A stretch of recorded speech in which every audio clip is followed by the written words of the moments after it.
Hello dear students, आप सभी को मेरा नमस्कार। आप सभी का स्वागत है हमारी ऑनलाइन क्लासेस में। आज अपने पढ़ने जा रहे विलियन चैप्टर का 10वां भाग और पहला टॉपिक अपना रहेगा हिमांक में अवनमन।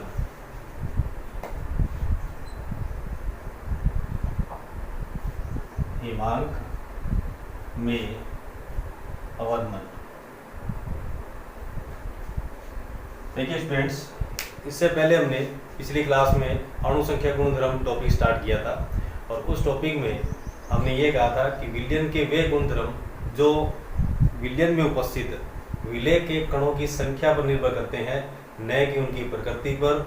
उन्हें हम विलयन के अणुसंख्या गुणधर्म कहते हैं। उसमें था 4 प्रकार के गुणधर्मों को हमने स्टार्ट किया था। पहला था वाष्प दाब का आपेक्षिक अवनमन, दूसरा था क्वथनांक में उन्नयन, और तीसरा था हिमांक में अवनमन, और चौथा है पराशरण दाब। इनमें से हमने वाष्प दाब का अपेक्षिक अवनमन और क्वथनांक में उन्नयन ये दोनों टॉपिक पिछली क्लास में कर लिए थे।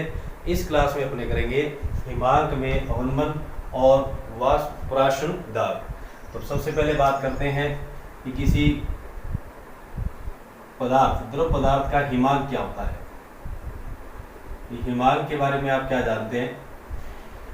वह ताप किसी द्रव का, किसी शुद्ध द्रव का, या ये कहते हैं कि जल के रूप में हमने मान लें, कोई भी शुद्ध द्रव का या द्रव के लिए वह ताप जिस पर उसकी द्रव अवस्था और ठोस अवस्था दोनों के वाष्प दाब बराबर हो जाते हैं, उस बिंदु को या उस ताप को हम क्या कहते हैं?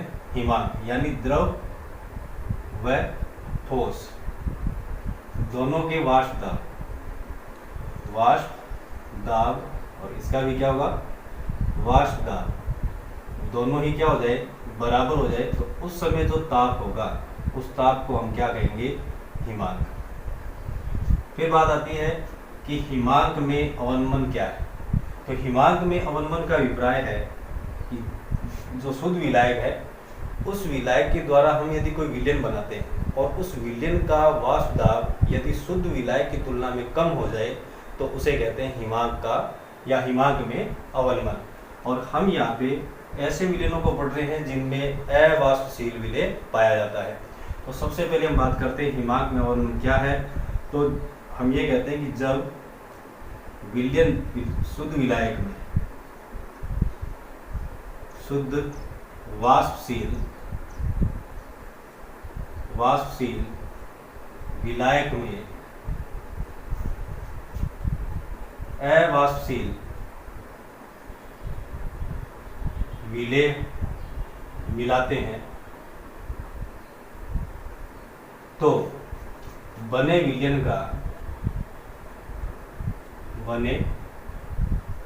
का वाष्प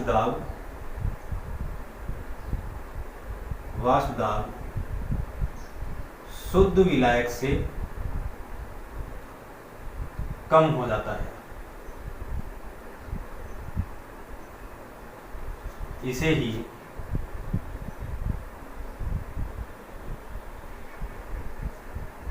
हिमांक में अवनमन कहते हैं और इसे डेल्टा टीएफ से प्रदर्शित करते हैं।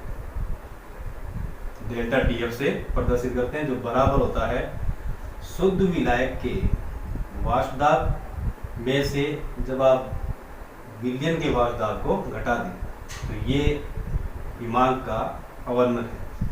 इसे आप ग्राफ के द्वारा भी समझ सकते हैं कि जब हम ये कह रहे हैं कि किसी शुद्ध विलायक का वाष्प दाब किसी T ताप पर, ये कोई T ताप है जो इसका फ्रीजिंग पॉइंट है T0F शुद्ध विलायक के लिए है, तो यहाँ पर जब उस द्रव को हमने ठंडा किया तो वो इस पॉइंट पर आकर के फ्रीज हो जाता है। ये उसका हिमांक बिंदु है और इस हिमांक बिंदु पर ये शुद्ध विलायक था और विलायक के लिए जो द्रव अवस्था है और इधर कौन सी होगी? ठोस अवस्था। तो द्रव और ठोस अवस्था दोनों के वाष्प दाब इस बिंदु के बराबर हो जाते हैं। तो उस दौरान जो टेम्परेचर होगा वो टेम्परेचर उस द्रव पदार्थ का हिमांक कहलाएगा। यहाँ पे हम लिखेंगे P0A शुद्ध विलायक है और ये इसका क्या है? T0F फ्रीजिंग पॉइंट है। जब हमने इसमें अवाष्पशील विलेय मिला दिया, तो अवाष्पशील विलेय मिला देंगे तो बने विलयन का हिमांक शुद्ध विलायक से कम हो जाता है और वो हमें मिला TF। और इस पर विलयन का वाष्प दाब क्या है, PS। तो यहाँ पे आप देख रहे हैं कि जो TF नया टेम्परेचर मिला है, इस टेम्परेचर पर बने हुए विलयन और शुद्ध विलायक दोनों के वाष्प दाब क्या हो जाते हैं, बराबर हो जाते हैं। और ये टेम्परेचर पॉइंट अपने को शुद्ध विलायक की तुलना में कम प्राप्त होता है, तो इसे हम कहते हैं हिमांक का अवनमन। तो ये एक तरीके से डेल्टा TF और ये यहाँ पे क्या हो गया, डेल्टा P। तो ये यहाँ से ये जो वाष्प दाब टेम्परेचर में जो कमी इन दोनों के बीच में ग्राफ खींचे, तो ये हमें लगभग सतत लाइन प्राप्त होता है और यहाँ से मिलेगा डेल्टा TF समानुपाती हो जाएगा डेल्टा P के। होता क्या है वास्तव में कि जब आप किसी द्रव को वाष्पित कर रहे हैं, यानी गर्म कर रहे हो, तब तो उसकी वाष्प बनेगी और किसी क्वथनांक बिंदु पर वाष्प दाब वायुमंडलीय दाब के बराबर हो जाता है, तो वो बिंदु तो रहता है क्वथनांक। यहाँ हम बात करें हिमांक की, तो यहाँ पे जब आप किसी द्रव को ठंडा कर रहे हैं तो सामान्य सा अभिप्राय ये है कि द्रव का वाष्पन धीरे धीरे कम हो जाएगा और वाष्पन कम होगा तो उसका वाष्प दाब भी कम होगा और वाष्प दाब कम होगा तो ठोस अवस्था में अत्यंत कम वाष्प दाब प्राप्त होगा, जबकि द्रव अवस्था है उसका भी कोई न कोई वाष्प दाब होगा। तो जब ये द्रव का वाष्प दाब कम होते होते ठोस के वाष्प दाब के बराबर हो जाता है, उस अवस्था में जो टेम्परेचर मिलेगा उसे हम क्या कहते हैं, हिमांक। फिर बात करें शुद्ध विलायक की तुलना में विलयन के हिमांक में हुई कमी की बात करें, तो विलायक में जब अवाष्पशील विलेय मिला दिया, तो अवाष्पशील विलेय मिलाने के बाद में विलायक में घुले हुए विलेय के कण विलायक को वाष्पित होने से रोकेंगे। तो जब ये विलयन फ्रीज होगा, हिमांक बिंदु पर पहुंचेगा, तो इसका वाष्पन अत्यंत कम हो जाएगा। तो हमें टेम्परेचर और कम करना पड़ेगा ताकि शुद्ध विलायक का वाष्प दाब भी और घट जाए और ताकि दोनों विलयन और विलायक दोनों के हिमांक बिंदु बराबर हो जाए और या दोनों एक ही ताप पर जमते हों या दोनों के वाष्प दाब समान हो जाए, तो उस बिंदु को हमने विलयन का हिमांक कहा है। तो अब आगे हम बात करें ग्राफ से और राउल्ट नियम से देखें, तो डेल्टा TF समानुपाती किसके होगा, डेल्टा P के। और राउल्ट नियम के अनुसार डेल्टा P समानुपाती था अवाष्पशील विलेय के मोल भिन्न के समानुपाती था। तो डेल्टा P XB के समानुपाती है और XB डेल्टा P खुद किसके साथ समानुपाती है, डेल्टा F के। तो डेल्टा TF समानुपाती हो जाएगा XB के। तो डेल्टा TF समानुपाती XB भी हम लिख सकते हैं। इसे इक्वेशन नंबर 1, इसे इक्वेशन नंबर 2, इसे इक्वेशन नंबर 3 कह देते हैं। अब यहाँ से डेल्टा TF का मान XB के बराबर करना है तो हमें एक स्थिरांक की आवश्यकता पड़ेगी। तो डेल्टा TF बराबर KXB। तो ये हमारे पास समीकरण नंबर आ गई 4। फिर हमने देखा कि किसी विलेय पदार्थ के मोल भिन्न को हम निकालते हैं तो XB बराबर होता है NB/NA प्लस NB, इस तरह से लिखते हैं। और फिर हमने ये भी कहा है कि विलयन तनु होना चाहिए, राउल्ट नियम हो या जब हम हेनरी नियम पढ़ रहे थे तो भी उसमें हम यही कह रहे थे कि विलयन तनु होना चाहिए। तो यहाँ पे यदि विलयन तनु है, यदि विलयन तनु है, तनु विलयन होगा तो उस केस में विलेय की मात्रा शुद्ध विलायक की तुलना में बहुत कम होगी। तो हम ये कह सकते हैं कि Na की तुलना में Nb बहुत छोटा होगा और Nb अत्यंत छोटा है, तो उस केस में हम ये लिख सकते हैं Na प्लस Nb लगभग बराबर होगा Na के। ठीक है, तो अब अपने इसको कैसे लिख सकते हैं, XB बराबर लिख सकते हैं NB/Na। और फिर ये भी हम जानते हैं कि NB बराबर होता है WB/MB। कहाँ से आया, दिया गया द्रव्यमान बटे में मोलर द्रव्यमान। इसी तरीके से Na का मान लिखेंगे तो वो भी क्या होगा WA/MA।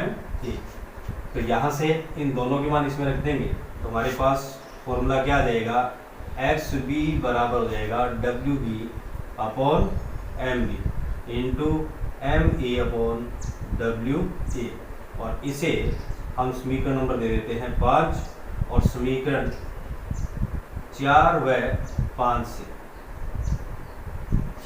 5 से देखें तो डेल्टा TF बराबर क्या लिख सकते हैं, डेल्टा TF बराबर XB का मान साथ में लेके आना है, तो K into WB upon MB into MA upon WA ऐसे हो जाएगा।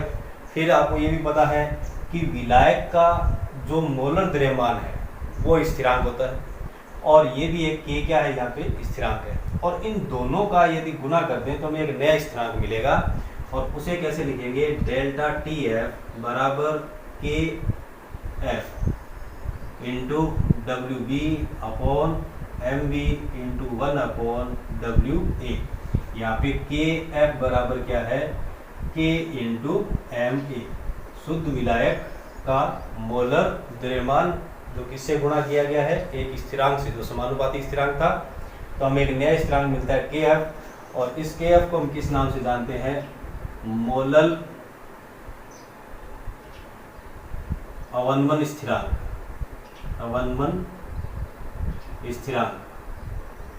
मोलल अवनमन स्थिरांक। तो और अब आगे और देखें, हम इसकी परिभाषा हम बाद में देखेंगे।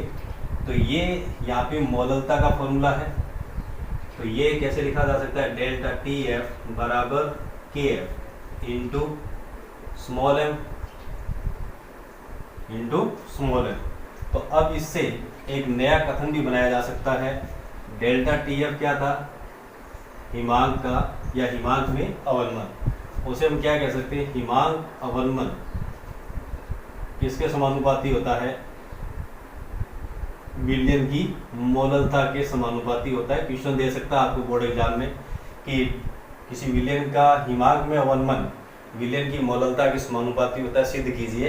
तो आपको यहाँ तक इसको क्लासीफाई करना है और उस एक्सप्लेन करना है, और उसके बाद में आप KF को स्थिरांक बताते हुए कह देंगे डेल्टा TF समानुपाती m, अर्थात विलयन का हिमांक में हुआ अवनमन उस विलयन की मोललता के समानुपाती होता है। उसके बाद आगे क्वेश्चन पूछा जाता है कि विलयन के हिमांक में हुआ अवनमन और विलय के मोलर द्रव्यमान में क्या संबंध होता है। तो हम इस फॉर्मूले से इसे समीकरण नंबर आप 6 दे दीजिए और इसे कह देते हैं 7। तो समीकरण 6 से वापस देख सकते हैं, समीकरण 6 से हम लिख सकते हैं MB बराबर KF upon delta TF into क्या बचा WB अपॉन WA, ये किलोग्राम में दिया हुआ है तब, और उसके अलावा यदि ये ग्राम में दिया हो विलायक का द्रव्यमान तो हम ऐसे लिख सकते हैं KF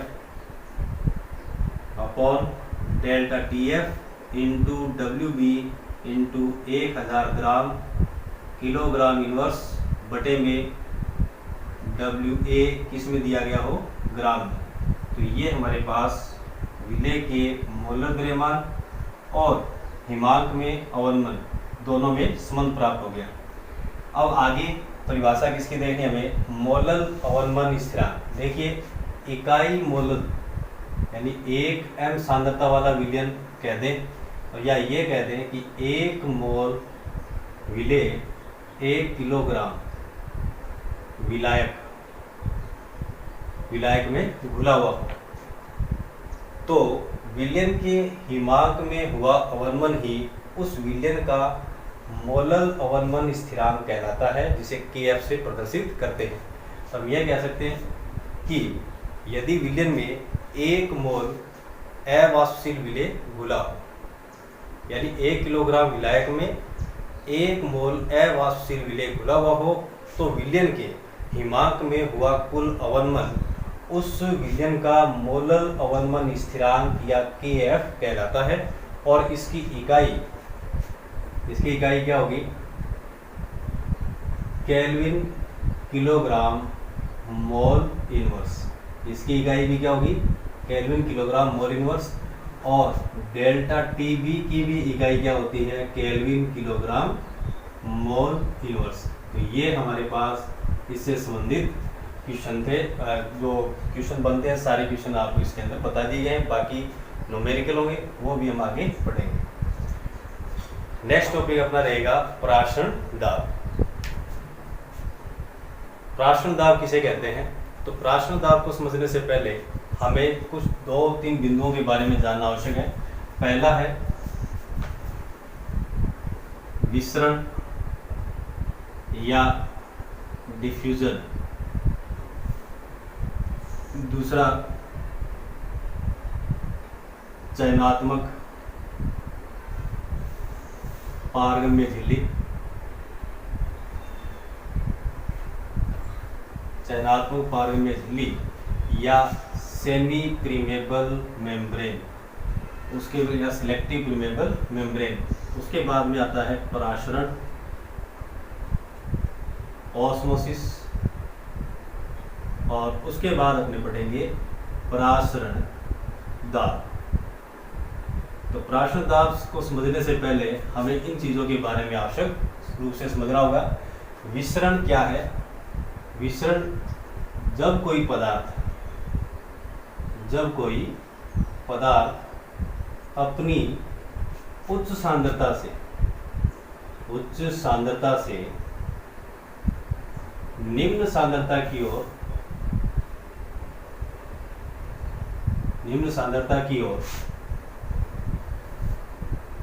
बिना किसी अवरोध के संचरित होता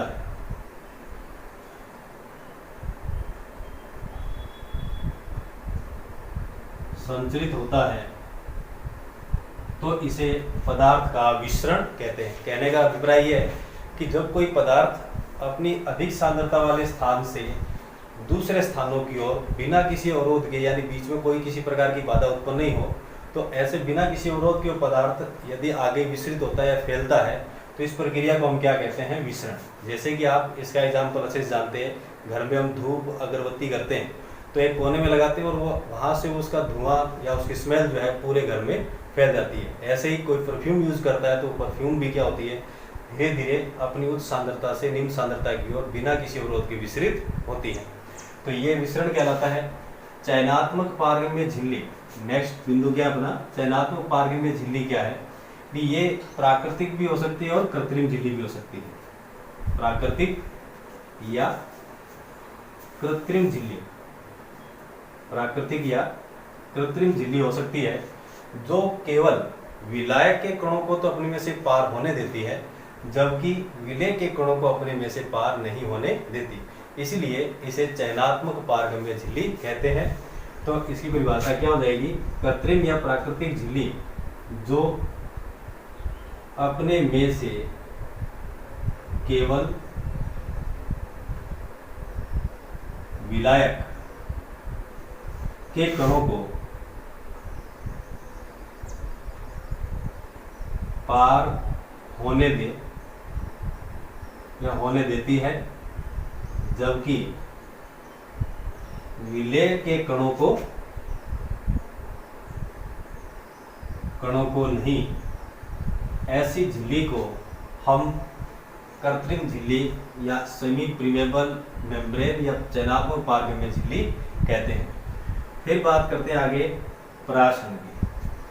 तो अब हम बात करें पराशरण की। तो पराशरण को समझने से पहले हमने एक बड़ा पात्र लिया और इस पात्र में बीच में हमने एक चयनात्मक पारगम्य झिल्ली लगा दी। ये एक चयनात्मक पारगम्य झिल्ली है। इसमें एक साइड में हमने शुद्ध विलायक,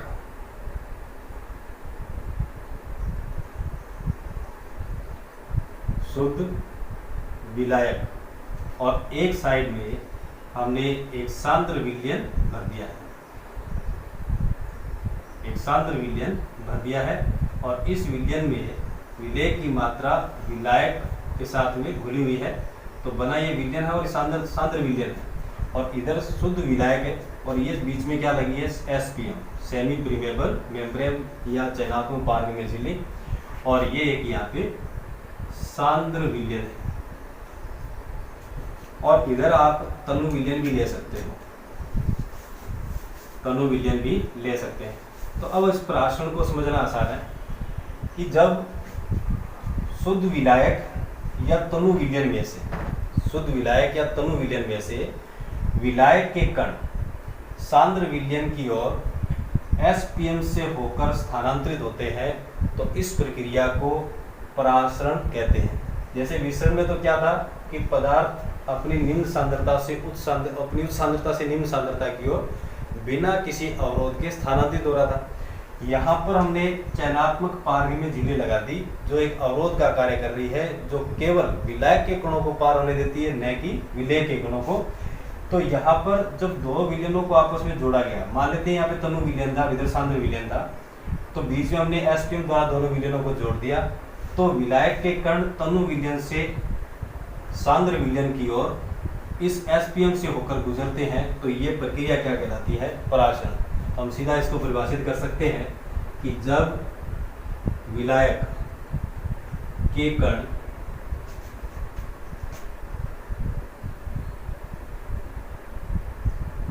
चयनात्मक पारगम्य झिल्ली से होकर तनु विलयन से सांद्र विलयन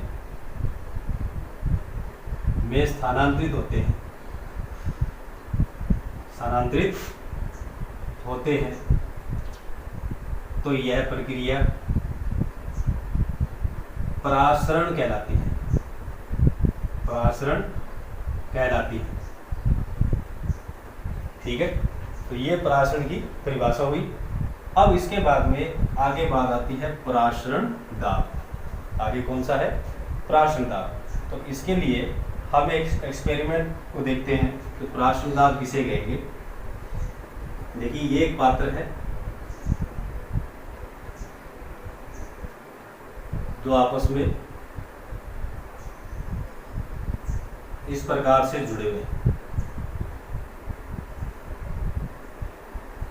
इसमें हमने एक तनु विलयन भर रखा है,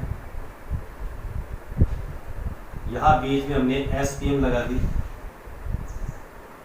सेमी परमेबल मेम्ब्रेन, और इधर हमने सांद्र विलयन भर रखा है, और दोनों पर पिस्टन लगा रखे हैं जो घर्षण रहित है, और इसका दाब P1 और इसका दाब कितना है? P2।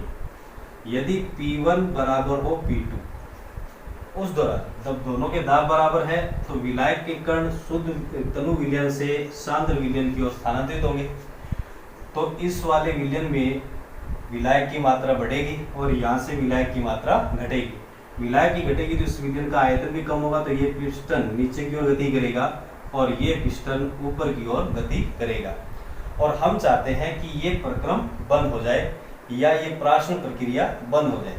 तो इस परासरण प्रक्रिया को रोकने के लिए हम अधिक सांद्रता वाले विलयन की ओर से यदि इस P2 के साथ में P एक्सटर्नल कोई अलग से दाब जोड़ दें, यानी अतिरिक्त दाब इस पर लगा दें, इतना दाब लगा दें कि विलायक या ये पिस्टन जो ऊपर की गति करना बंद कर दे, जिससे क्या हो कि विलायक तनु विलयन से सांद्र विलयन की ओर स्थानांतरित हो रहा था, जिससे क्या हो रहा है कि विलयन का आयतन बढ़ रहा है और पिस्टन ऊपर की ओर गति कर रहा था। तो हमने क्या किया, एक एक्सटर्नल प्रेशर लगा दिया, अतिरिक्त दाब लगा दिया, ताकि पिस्टन ऊपर की ओर गति न करे। और यदि ये गति नहीं करेगा तो इस विलयन का प्रसार भी नहीं होगा। और विलयन का प्रसार कब हो रहा है? जब इधर से विलायक इधर इस विलयन में स्थानांतरित हो रहा है। तो जब हमने अतिरिक्त दाब लगाया तो ये प्रक्रिया बंद हो गई, और यानी ये कौन सी प्रक्रिया चल रही थी? परासरण। जो प्रक्रिया क्या हो गई, एक तरीके से बंद हो गई। तो हमने क्या देखा कि एक अतिरिक्त दाब लगाना पड़ा, जिससे क्या परासरण प्रक्रिया रुक जाती है। तो इसे ही हम क्या कहते हैं? परासरण दाब। क्योंकि इसी दाब के द्वारा ही तो ये परासरण प्रक्रिया प्रारंभ हुई थी।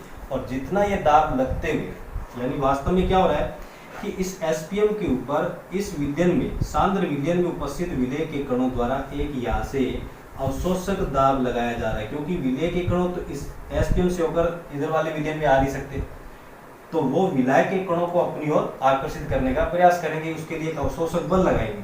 और उस अवशोषक को बल को ही हम क्या कहते हैं? परासरण दाब, जिससे क्या हो, परासरण प्रक्रिया प्रारंभ हो जाए। अब इसी प्राशन प्रक्रिया को रोकना हो तो जितना अवशोषक दाब लगाया गया था यदि उतना ही हम इस सांद्र विलयन की ओर से अतिरिक्त दाब विपरीत दिशा में लगा दें तो एसपीएम पर अवशोषक दाब के विपरीत एक अतिरिक्त दाब लगेगा जो प्राशन प्रक्रिया को रोक देता है। तो इसी दाब को हम क्या कह देते हैं? प्राशन दाब। तो प्राशन दाब की परिभाषा हम लिखेंगे तो वो कैसे होगी कि जब सांद्र विलयन पर